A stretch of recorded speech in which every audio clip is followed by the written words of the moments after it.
Praise the lord. అనుదినం దేవునితో అనే కార్యక్రమం చూస్తున్న మీ అందరికీ మన ప్రభువైన యేసుక్రీస్తు నామములో వందనాలు. చిన్న వాక్యం చూసుకుందాం. 1వ దినవృత్తాంతంలో 28వ అధ్యాయము 9వ వచనం. నా కుమారుడా, నీవు ఆయనను తెలుసుకొని హృదయపూర్వకముగాను మనఃపూర్వకముగాను ఆయనను సేవించుము. నీవు ఆయనను విసర్జించిన ఎడల ఆయన నిన్ను నిత్యముగా త్రోసివేయును. ఎంత మంచి తండ్రి చూడండి. ఇక్కడ రాజైనటువంటి దావీదు తన కుమారునికి నేర్పిస్తున్నాడు. కుమారుడా, దేవుని ఆజ్ఞలను మనఃపూర్వకముగా గైకొనుము. దేవుని నిత్యముగా త్రోసివేయవద్దు, విసర్జించవద్దు అని బుద్ధి మాటలు నేర్పిస్తున్నాడు. తల్లిదండ్రులైనటువంటి వాళ్ళు తప్పకుండా తమ పిల్లలకు దేవుని గూర్చి సువార్త సత్యమును గురించి తప్పకుండా నేర్పించాలి. లేకపోయినట్లయితే వారు లోక సంబంధమైన విషయాలతోటి తమ హృదయాలను నింపుకుంటారు. అప్పుడు వారి హృదయము కఠినమైపోతుంది. దేవుని వాక్యము పిల్లలకు మనం నేర్పించే కొలది వారి హృదయము మృదువుగా మారిపోతుంది. దేవుడంటే ప్రేమ, దేవుని ఎడల భయభక్తులు వాళ్ళు తెలుసుకుంటారు. ఏ పని చేస్తే దేవునికి మరి బాధ కలుగుతుందో తెలుసుకుంటారు. దేవుని చిత్తము కాని పనులు చేయడం వలన కలిగే నష్టాన్ని కూడా తప్పకుండా పిల్లలు తెలుసుకుంటారు. అందుకొరకే చిన్న పిల్లలుగా ఉన్నప్పటి నుంచి వారిని దేవుని యొక్క క్రమశిక్షణలు, దేవుని యొక్క వాక్యము విలువ ఎరిగేటట్లు వారిని మనం నడిపించాలి. కాబట్టి ఒక తండ్రి తన కుమారునికి, ఒక తల్లి తన కుమార్తెకు తప్పకుండా బుద్ధి మాటలు చెప్పాల్సిన అవసరం ఎంతో ఉంది. ఓ నా కుమారుడా, నేను నా యవ్వన కాలంలో దేవుని వెదకనందువలన దేవుణ్ణి విసర్జించి నా యవ్వనమంతా పాడు చేసుకున్నాను. నా జీవితం అంతా నేను నష్టపరుచుకున్నాను. దయచేసి నీ జీవితాన్ని అట్లా నువ్వు నష్టపరుచుకోవద్దు. ఓ నా బిడ్డ, నా యవ్వన కాలం అంతా వ్యర్థమైన వాటితో నేను నింపబడి అనవసరంగా నా సమయాన్ని వ్యర్థపుచ్చి నా యవ్వనమంతా నేను పాడు చేసుకున్నాను. దేవుని విసర్జించి దేవుని ఆజ్ఞను నేను గైకొనకుండా దేవుని సన్నిధిని నేను నిర్లక్ష్య పెట్టి దేవుని సన్నిధిని నేను ఎంతగానో త్రోసివేసి చాలా నేను పాపం చేశాను. దేవుని సన్నిధిని నేను వెక్కిరించాను. అందుకొరకే నా జీవితము ఎంతో, నా యవ్వనం పాడైపోయింది. నీ జీవితాన్ని అలాగ పాడు చేసుకోవద్దు, నీ జీవితాన్ని వ్యర్థపుచ్చుకోవద్దు. దేవుని ప్రేమించు, దేవుడంటే విసుగు చెందవద్దు. దేవుని ఆజ్ఞలను గైకొను, దేవుని ప్రేమించు, మనపూర్వకంగా దేవుని ప్రేమించు. దేవుని త్రోసివేసినవంటే ఆయన నిన్ను త్రోసేస్తాడు. దేవుని మాటలను నువ్వు లక్ష్య పెట్టినట్లయితే దేవుడు నీ యందు నివసిస్తాడు. నీ ప్రతి పనిలో దేవుడు జయమిస్తాడు, దేవుడు సహాయం చేస్తాడు. నువ్వు దేవునికి వీపు చూపించినవంటే, నీ యవ్వన కాలంలో దేవుని తృణీకరించినవంటే నీ చేతి పనులలో దేవుడు తోడుగా ఉండడు అని పిల్లలకు తప్పకుండా మనం చెప్పాల్సిన అవసరం ఉందండి. అట్లా గనక మనం పిల్లలకు దేవుని గురించినటువంటి జ్ఞానాన్ని బోధించకపోతే వాళ్ళు పెద్దవాళ్ళైనప్పుడు పెరిగి పెరిగి పెరిగి వాళ్ళలో తిరుగుబాటుతనం పెరుగుతుంది, నిర్లక్ష్య భావం పెరుగుతుంది, ఎదిరించే స్వభావం పెరుగుతుంది. తల్లిదండ్రులనే ఆఖరికి ఎదిరించే స్థాయికి వాళ్ళు తయారైపోతారు. అంతగా తమ హృదయాన్ని వాళ్ళు కఠినపరుచుకుంటారు.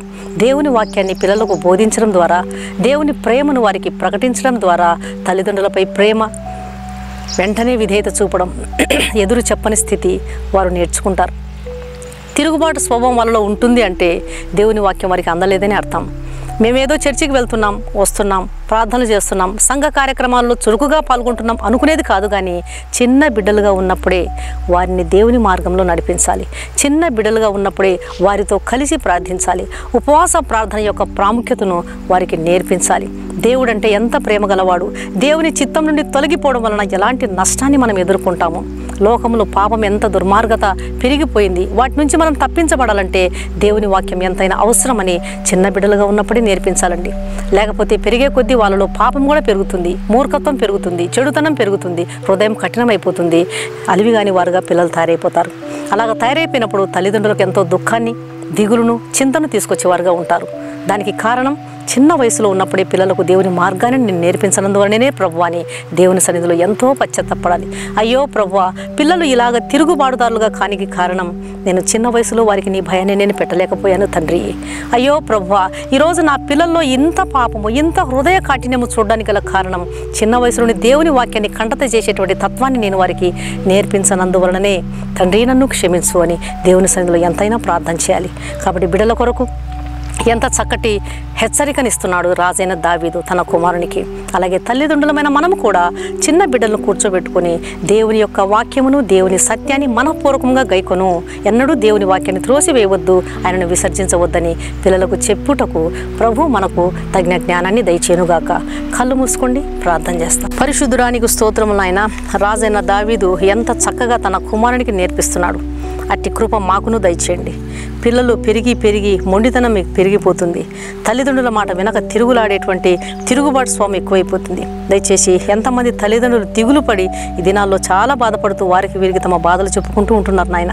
అయ్యో తండ్రి, నాదే తప్పు ప్రభువా, బాల్యం నుంచి నీ యందు భయభక్తులు పిల్లలకు నేర్పలేకపోయాని, అందుకే బిడ్డలు ఇలా తయారయ్యారు నాయన, నన్ను క్షమించు, వీరిని రక్షించు అని తల్లిదండ్రులు ప్రార్థించుటకు నాయన మా ప్రియ బిడ్డలందరికీ సహాయం చేయండి. దేవుని యందు భయభక్తులు నేర్పించాలి, వ్యర్థమైనవి కావు అని నీ వాక్యం సెలవిస్తుంది. నీ వాక్యం బిడ్డల్లో మృదుత్వాన్ని కలుగజేస్తుంది. అయ్యా నా తండ్రి, నీకు స్తోత్రాలు. కాబట్టి నీ అందరి భయభక్తులు మా బిడ్డలకు నేర్పగలిగేటువంటి కృపను, ఆలోచనను, జ్ఞానాన్ని మాకు మీరు దయచేయండి. లోక విషయాల నుంచి మా పిల్లలను తప్పించండి, విడిపించండి తండ్రి. నీ కాపుదల కింద భద్రపరచుకోమని యేసు నామమున అడిగి వేడుకుంటున్నాను తండ్రి, ఆమేన్. ఈ వాక్యం విన్న మీలో ఇంకా ఎవరైనా సరే క్రీస్తు ప్రభువును సొంత రక్షకునిగా అంగీకరించని వారు ఉన్నట్లయితే దయచేసి క్రీస్తు ప్రభుకు మీ హృదయాన్ని ఇవ్వండి. ఆయన నీ కొరకు కలువరి శిలువలో తన ప్రాణాన్ని అర్పించినాడు.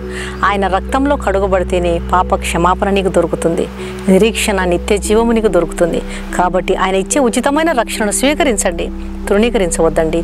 ఆయన ఆహ్వానాన్ని మన్నించండి. ప్రభు మీ ఆత్మను రక్షించునుగాక. God bless you.